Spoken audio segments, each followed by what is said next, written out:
Welcome to this Beds on Board how-to video. Here we're going to show you how to set a second night price in the calendar.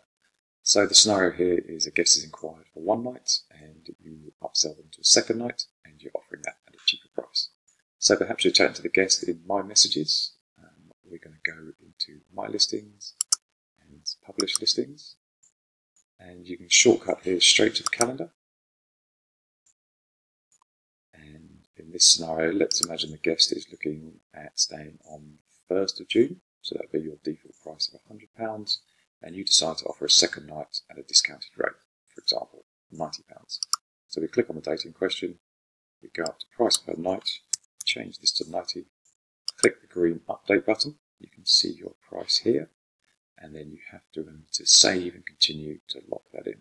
So we'll do that. We can return to the calendar. Now this date is set at £90, so you can return to the message centre, contact the guest, ask them to put through a booking request for both days. In this case it will be a total of £190 plus the fees. That's it. Any questions? As always, bottom right hand corner here is our live chat button. Click that and speak to one of the team at any time.